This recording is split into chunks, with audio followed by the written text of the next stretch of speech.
कानून जगत में भीष्म पितामह कहलाने वाले फली एस नरीमन, जो एक विख्यात न्यायविद थे और एक सीनियर एडवोकेट थे सुप्रीम कोर्ट में, उनका निधन हो गया 95 साल की उम्र में। एक बहुत बड़ा लॉस है, बहुत बड़ा एक हम ये कहेंगे कि एक खाई यहाँ पर हो गई है उनके निधन से। हमारे साथ अमित शर्मा साहब है, जो सालों से उनसे जुड़े हुए थे, उनको ब्रीफ करते थे, सुप्रीम कोर्ट में वकील हैं।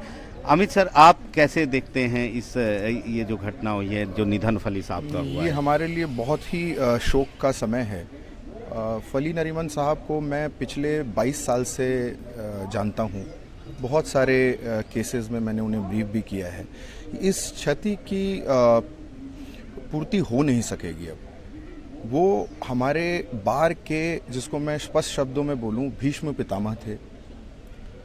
क्रूसेडर फॉर जस्टिस एक टर्म होता है, हालांकि ये होता जजेस के लिए है, लेकिन इसका मतलब ये है कि वो एक निर्भय व्यक्ति थे जो गलत को गलत बोलने की क्षमता रखते थे। तो उस क्षति को अब पूर्ण करना मेरे हिसाब से पॉसिबल नहीं है।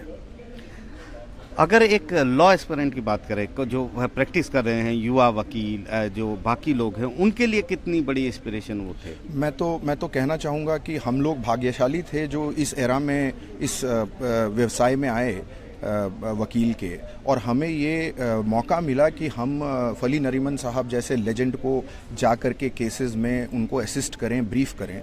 और मेरा जो व्यक्तिगत अनुभव रहा है वो ऐसा था कि आप जब उनके पास केस लेके जाते थे तो वो केस को बहुत ही अंतर गहराई से जा कर के उसको अध्ययन करते थे, और एक बार में वो कभी रेडी नहीं होते थे। उनके पास आपको लगातार 2-3 बार उस केस के लिए जा करके कॉन्फ्रेंस करना पड़ता था, और वो एक एक बिंदु को गहराई से देख करके और तब वो अपने केस की तैयारी करते थे। और हम देखते थे कि जब वो केस में किसी भी केस को जब वो प्रस्तुत करते थे तो उस गहराई का अंदाज तब होता था जब कोई भी सवाल जज या बेंच से आता था, उसका आंसर, उसका उत्तर उनके पास पहले से होता था। सबसे बड़ी बात यह है कि उन्होंने एनजेसी केस में वो शामिल हुए, यूआर केस में शामिल हुए, जिसके कारण आगे जाकर जो है कॉलेजियम सिस्टम आया। 370 के फैसले की भी उन्होंने आलोचना की कि जजों को जो है वो डिसेंट भी होना चाहिए।